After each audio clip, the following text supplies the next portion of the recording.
আসসালামু আলাইকুম রহমতুল্লাহ। আশা করি আল্লাহ তাআলার অশেষ মেহেরবানিতে আপনারা সবাই ভালো আছেন। পিতা মাতাও তাদের দাবি ছাড়তে সম্মত হবে না। হযরত আব্দুল্লাহ ইবনে মাসউদ রাদিয়াল্লাহু তাআলা আনহু বলেন, রাসূলুল্লাহ সাল্লাল্লাহু আলাইহি সাল্লাম বলেছেন, সন্তানের কাছে পিতামাতার যদি কোনো ঋণ বা পাওনা থেকে থাকে, তাহলে কিয়ামতের দিন তারাও সন্তানটির প্রতি বিরক্ত হয়ে বলবে, তুমি আমার ঋণ পরিশোধ করো। সন্তান তখন বলবে, আমি তো তোমারই সন্তান। এই কথায় পিতামাতার মনে কোনো প্রভাব পড়বে না। তারা তাদের দাবি পূরণের জন্য তাকে বারবার তাগিদ দিতে থাকবে। এমনকি তারা তখন এই আশা পোষণও করতে থাকবে যে, হায়, তার কাছে যদি আমাদের আরো ঋণ পাওনা থাকতো। তাবারানী আত-তারগিব আত-তারহিব। প্রথম বাদী বিবাদী। হযরত উকবা ইবনে আমির রাদিয়াল্লাহু তাআলা আনহু বলেন, নবী করিম সাল্লাল্লাহু আলাইহি সাল্লাম বলেছেন, মহা বিচারের দিন সর্বাগ্রে বাদী ও বিবাদী হবে দুজন প্রতিবেশী। আহমদ মিশকাত। জীব জন্তুর বিচার ফয়সালা।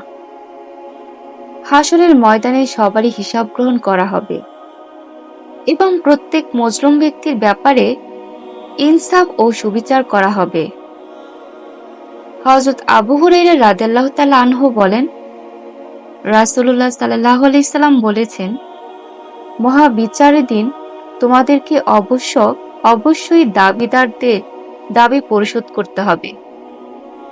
এমনকি শিংহীন বকরি শিং বিশিষ্ট বকরি থেকে প্রতিশোধ আদায় করে দেয়া হবে।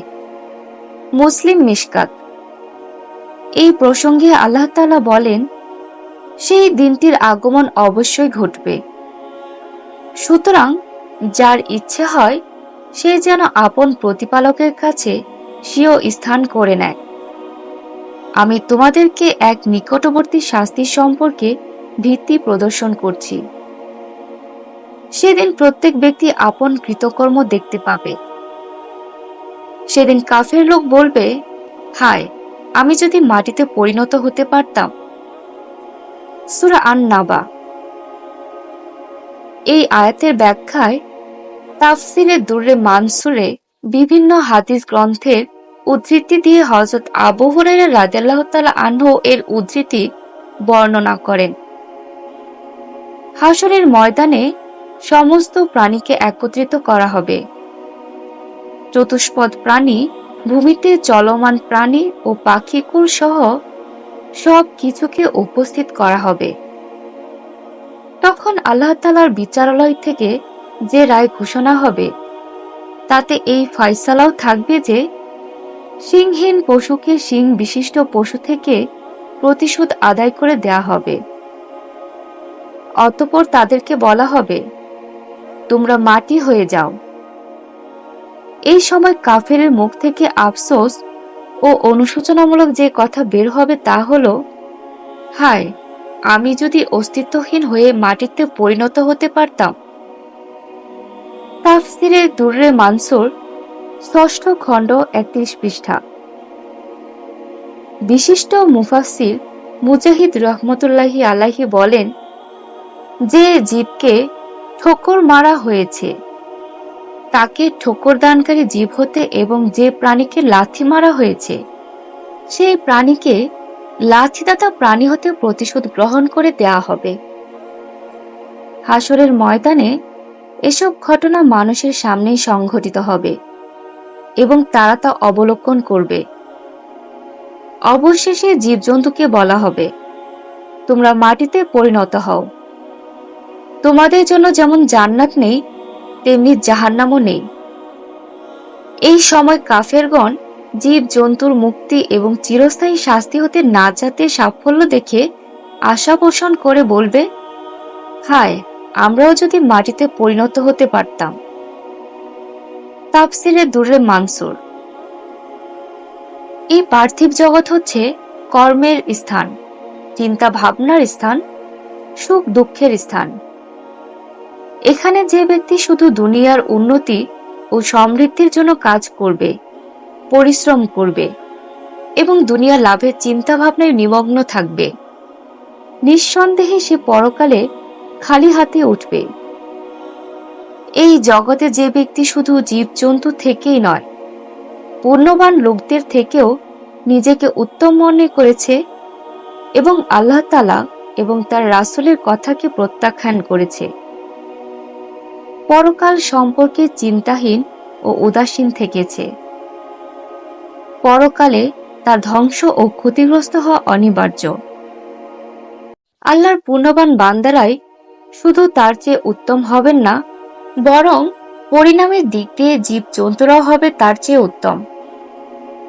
এই সময় অত্যন্ত ভগ্নমনে নিরাশার সুরে তারা বলে উঠবে, হায়, আমিও যদি মাটিতে পরিণত হতে পারতাম, আমার যদি হিসাব নিকাশ না হতো, আমি যদি জাহান্নামে পতিত না হতাম, হায়, মাটি যদি ফেটে যেত এবং আমি চিরদিনের জন্য তাতে বিলীন হয়ে যেতে পারতাম। আল্লাহ তাআলা বলেন, যারা কুফরি এবং রাসূলের নাফরমানি করেছে তারা আজ আশা করবে, হায়, আমি যদি মাটির সাথে মিশে যেতে পারতাম। সূরা নিসা ৬ষ্ঠ রুকু। পক্ষান্তরে যারা দুনিয়াকে পরকালের আমলের ক্ষেত্ররূপে মনে করে পরকালের জন্য চিন্তা ভাবনা করেছে, সেখানকার সুখ শান্তির জন্য আমল করেছে, সেখানে তারা অবশ্যই সুখ ও শান্তিময় পরিবেশে অবস্থান করবে। দুনিয়ায় তারা আল্লাহর শাস্তির ভয়ে বলে, হায়, আমি যদি মাটিতে পরিণত হতাম, হায়, আমি যদি কোনো বৃক্ষলতায় পরিণত হতাম, হায়, আমি যদি মাটির ঘাস হতাম। মোট কথা, ঈমানদারগণ নিজেদেরকে অন্যান্য প্রাণীর তুলনায় হীন ও অধম মনে করে পরকালে সাফল্য লাভ করবে। আর ইসলাম অস্বীকার ও প্রত্যাখ্যানকারী কাফের মুশরিকগণ মহাবিচারের দিনে নিজেদেরকে জীবজন্তুর তুলনায় নিকৃষ্ট ও হীনতুচ্ছ ভাববে এবং তারা হবে চিরদুঃখী। মনিব ও ভৃত্যদের মাঝে ন্যায় বিচার। হযরত আয়েশা রাদিয়াল্লাহু তাআলা আনহা বলেন, এক ব্যক্তি রাসূলুল্লাহ সাল্লাল্লাহু আলাইহি সাল্লামের কাছে এসে আরজ করল, হে আল্লাহর রাসূল, আমার কয়েকজন ভৃত্য আছে যারা আমার সাথে মিথ্যা কথা বলে এবং বিশ্বাসঘাতকতা করে, আর আমার কথাও তারা অমান্য করে। এ হচ্ছে তাদের দিকের অপরাধ। আর আমার অপরাধ হলো আমি তাদেরকে গালিগালাজ করি এবং মারপিট করে শাস্তি দেই। এখন আপনি বলুন, পরকালে তাদের ও আমার অবস্থা কেমন হবে?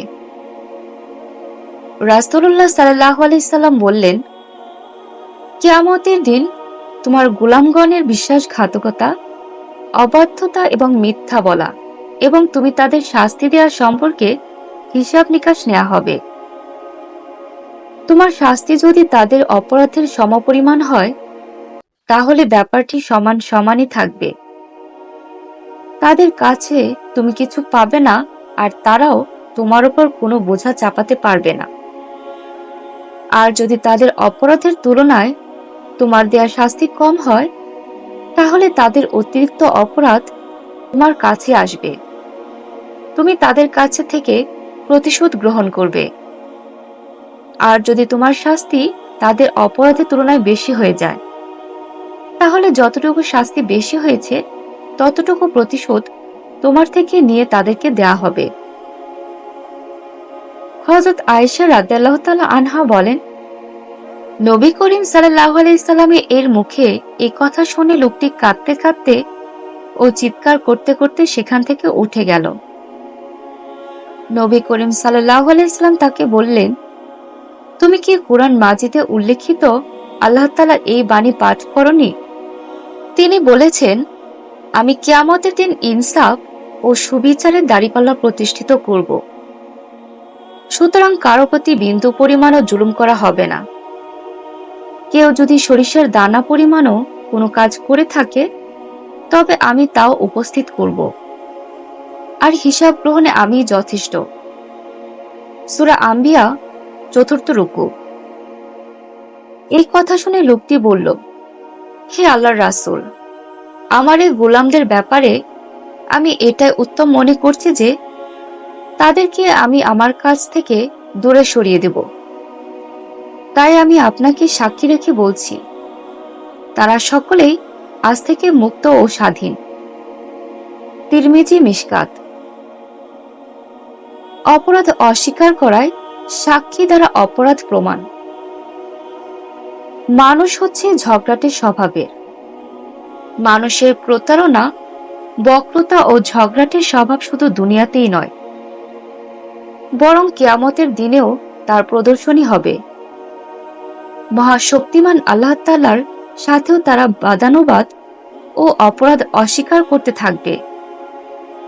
তখন সাক্ষী উপস্থিত করে তাদের আস্ফালন ও দাম্ভিকতাকে চূর্ণ করা হবে। স্বয়ং মানবদেহের বিভিন্ন অঙ্গ প্রত্যঙ্গ তাদের বিরুদ্ধে সাক্ষ্য দিবে। তখন তাদের মাথাটি হবে অবনমিত। যেমন কোরআন মাজিদে আল্লাহ তাআলা বলেন, আজকের দিনে আমি তাদের মুখে মোহর লাগিয়ে দিব। তখন তাদের হাত আমার সাথে কথা বলবে এবং তাদের পদযুগল তাদের কৃতকর্ম সম্পর্কে সাক্ষ্য দিবে। সূরা ইয়াসিন ৪র্থ রুকু। হযরত আনাস রাদিয়াল্লাহু তাআলা আনহু বলেন, কোনো এক সময়ে আমি নবী করিম সাল্লাল্লাহু আলাইহি সাল্লামের কাছে বসেছিলাম। হঠাৎ নবী করিম সাল্লাল্লাহু আলাইহি সাল্লাম হেসে উঠলেন আর আমাদেরকে বললেন, তোমরা কি জানো আমি কেন হাসছি? আমরা বললাম, আল্লাহ এবং তার রাসূলই ভালো জানেন।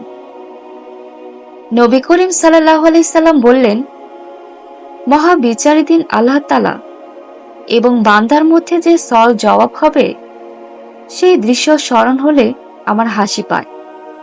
বান্দা বলবে, ইয়া পরওয়ারদিগার, আপনি আমাকে জুলুম থেকে বাঁচাবার ঘোষণা দিয়ে আমাকে কি নিশ্চিন্ত করেননি?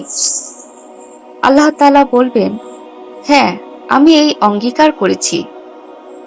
তারপর বান্দা বলবে, আমি আমার ব্যাপারে কারো সাক্ষ্যই মানব না, তবে আমার দেহের মধ্য হতে যদি কেউ সাক্ষ্য দেয় তবে আমি তা গ্রহণ করতে পারি। তখন আল্লাহ তাআলা বলবেন, আজ তোমার ব্যাপারে তোমার নিজের এবং যারা কাজ সম্পাদন করেছে তাদের সাক্ষ্যই যথেষ্ট। নবী করিম সাল্লাল্লাহু আলাইহি সাল্লাম বলেন, এরপর সেই বান্দার মুখে মোহর লাগানো হবে আর আল্লাহ তাআলার পক্ষ হতে তার অঙ্গ প্রত্যঙ্গের প্রতি নির্দেশ দেওয়া হবে যে তোমরা কথা বলো। তখন তার অঙ্গ প্রত্যঙ্গ সমূহ তাদের কর্মের কথা প্রকাশ করে দিবে। এই অবস্থা দেখে বান্দা তার নিজের অঙ্গ প্রত্যঙ্গকে বলবে, তোমরা ভয় করো, ভয় করো, তোমাদেরকে শাস্তি হতে রক্ষার জন্যই তো আমি এই বিতর্ক করেছি। মুসলিম মিশকাত। অন্য এক হাদিসে আছে, বান্দার রান, হাড় এবং মাংস তার আমল সম্পর্কে সাক্ষ্য দিবে। তাফসিরে দুররে মানসুর। ভূমির সাক্ষ্য। হযরত আবু হুরায়রা রাদিয়াল্লাহু তাআলা আনহু বলেন, নবী করিম সাল্লাল্লাহু আলাইহি সাল্লাম কুরআন মাজিদের একটি আয়াত পাঠ করে জিজ্ঞেস করলেন, তোমরা কি জানো ভূমির সংবাদ বর্ণনার অর্থ কি? উপস্থিত সাহাবা রাদিয়াল্লাহু তাআলা আনহুগণ বললেন, আল্লাহ ও তার রাসূলই এই বিষয়ে ভালো জানেন। নবী করিম সাল্লাল্লাহু আলাইহি সাল্লাম বললেন, ভূমির সংবাদ বর্ণনার মর্ম হচ্ছে, ভূমি প্রত্যেক নারী পুরুষের বিরুদ্ধে তার সে কর্ম সম্পর্কে সাক্ষ্য দিবে যা তার উপর অবস্থান করে করা হয়েছে। সে বলবে, অমুক অমুক দিন সে অমুক অমুক কাজ করেছে। এটা হচ্ছে ভূমির সাক্ষ্য প্রদানের বিষয়। তিরমিজি আহমদ মিশকাত।